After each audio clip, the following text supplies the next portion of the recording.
Представьте себе тихую ночь в Воронеже.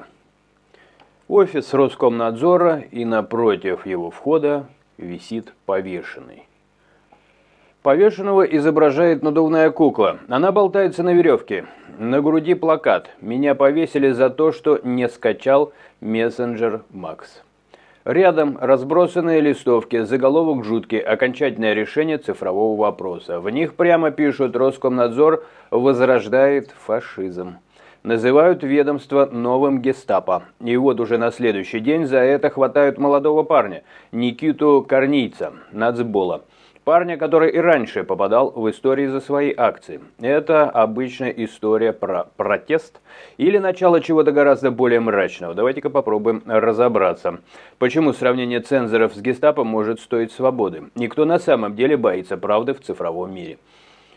Это не просто новость, друзья. Это свежая новость, которую публикуют, то, что задержан этот парень, но все же это история про то, как государство затягивает цифровую петлю на шее у всех у нас.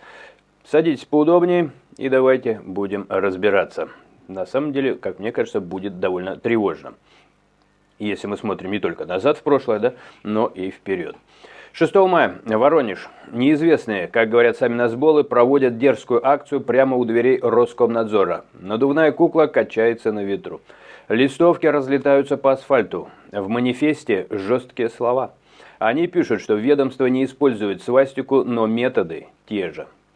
Сегрегация, фильтрация, уничтожение инакомыслия. Говорят про новый цифровой Освенцим, где каждый шаг отслеживается, а неугодные подавляются. Это не защита страны, это репрессии против тех, кто осмеливается думать и говорить правду. «Нахрен Макс» звучит радикально. Но представьте контекст. Роскомнадзор – это та самая машина, которая блокирует, замедляет, заставляет качать правильные приложения. А тут вдруг появляется свой мессенджер Макс. Национальный, с якобы защитой от мошенников. Но многие видят в нем инструмент контроля. И вот активисты решают сказать это вслух. И сказать это в лицо. А потом стук в дверь. 12 мая к Никите Корнийцу приходят сотрудники ни много ни мало центра забирают. В разговоре силовики прямо говорят: дело связано с той самой акцией. Юридическая служба нацболов подтверждает: парня преследуют именно за это. Кто же такой этот Никита Корнеец?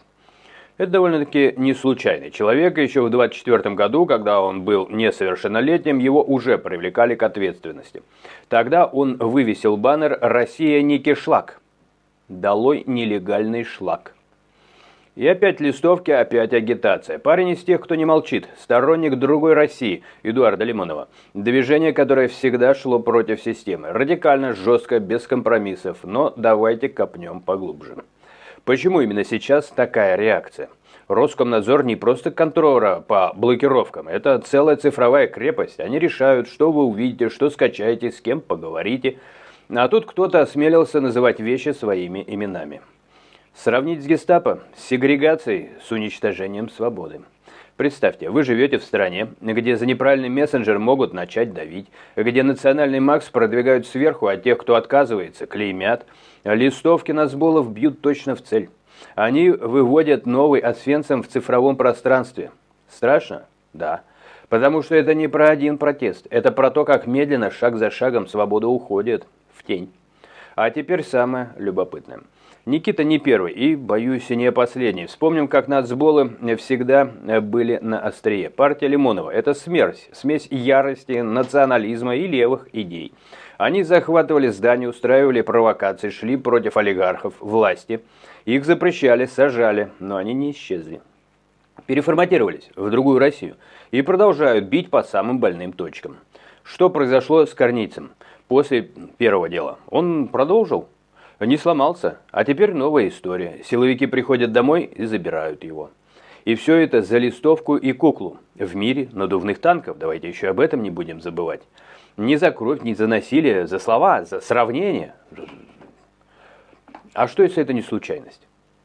Что, если за всей этой историей с Максом стоит большая игра? Мессенджер продвигают как альтернативу Телеграмму, якобы безопасный российский. Но слухи ходят, он собирает данные, связан с большими структурами, а те, кто критикует, сразу под прицел попадают. Давайте пройдемся по версиям, которые уже звучат среди людей. Первая, ну, это не среди людей, скажем так, среди людей официально. Первая официальная версия: парень нарушил закон. Ну, то есть, да, как такая позиция. Экстремизм, дискредитация, все по статье. Но тогда почему так быстро и жестко? Почему именно за сравнение с гестапо? Почему именно это стригерило? Ну и давайте другую версию, соответственно, противоположную, о версии расследователей и самих активистов, что это запугивание. Например, для остальных, мол, смотрите, даже за символическую акцию задержания не хочешь качать Макс, будешь следующим. Цифровой контроль усиливается. VPN душит. Сейчас, кстати, те, кто торгует, предлагают, я обратил внимание, начали предлагать на год сразу покупать, ну, чтобы вы заплатили, а потом удивились. С VPN-ами активно борются, и причем довольно эффективно. Ну, это так, на всякий случай, будьте осторожны, потому что сейчас, ну, я об этом заранее предупреждал, когда взялись за VPN, такое немножко отступление в сторону, я сказал, что это будет похоже на правду, если там, ну, знаете, говорящие головы, и нашим, и вашим, и споем, и спляшем, если сейчас начнут VPN предлагать покупать сразу на год. Я уже у некоторых заметил, кстати говоря, пишите, заметили ли вы. Тем не менее, VPN действительно душит, я уже делал разбор, каким образом. Это когда, ну, он вас не спасет от того, что вам просто подменять будут информацию, с сайта будет приходить либо какая-то новая картинка, да, либо просто картинка там заблокирована. Так что это немножко уже по-другому будет работать. Но опять же, сам не специалист, поправляйте меня специалисты, могу сделать разбор более глубокий, или, по крайней мере, повторный.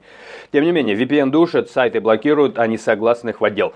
Третья версия, это, ну, уж такая более мрачная, возьмем ее. Это часть большой чистки. В стране, где все больше людей недовольны цензурой, нужно показывать силу. Роскомнадзор — это щит системы, а нацболы — те, кто этот щит пытаются пробить.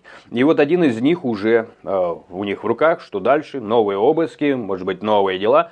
Никита Корнеец сейчас в подвешенном состоянии. Что ему предъявят, как долго будут держать, мы, конечно же, с вами не знаем. Но уже понятно, история только начинается. Парень, который в неполных 18 вывесил баннер против шлака, теперь бросил вызов цифровому гестапо. Так что, друзья, это не просто про одного активиста из Воронежа, это про всех нас, про то, как легко сегодня превратить критику в преступление, как государство боится даже надувной куклы с плакатом, то самое государство, которое обладает огромным количеством надувных танков. Представьте, вы просыпаетесь, а ваш телефон уже знает, что вы не скачали правильное приложение, а если скажете об этом вслух, к вам постучат. Страшно? Должно быть страшно. Цель, по крайней мере, именно это.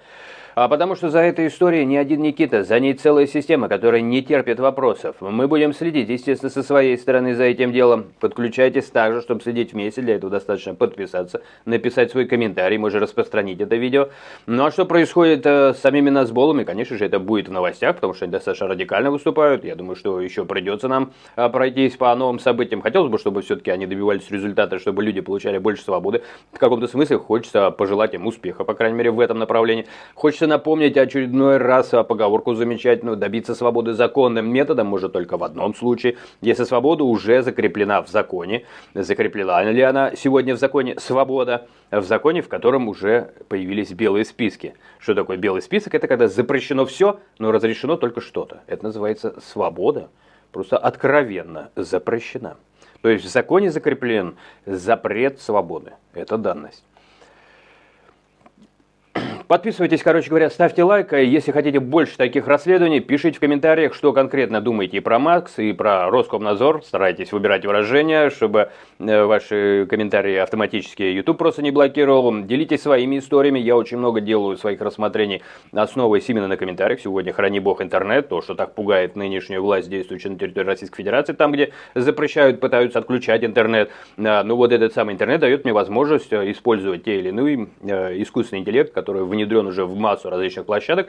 И вот, например, данное конкретное видео, оно отталкивается от комментариев. Когда они набираются в определенную критическую массу, то мне сам мой канал рекомендует, вот люди хотели бы на такую тему поговорить. Так что говорите, напоминайте, намекайте. Ну, а пока что, значит, по этому делу тишина, то есть не так много известно. Ну, где-то в Воронеже парень сидит, думает, стоило ли это делать. Мы с вами, наверное, тоже думаем. Ну, вот что вы думаете, стоило или не стоило? Как, вот, наверное, очень многие считают, что правда, она всегда этого того стоит, скажем так, даже если за нее приходится платить. А за правду вообще приходится платить обычно недешево. Тем не менее, до встречи, до следующей истории, берегите себя. И давайте, наверное, в каком-то смысле оставаться пока на темной стороне, чтобы понять, как она функционирует.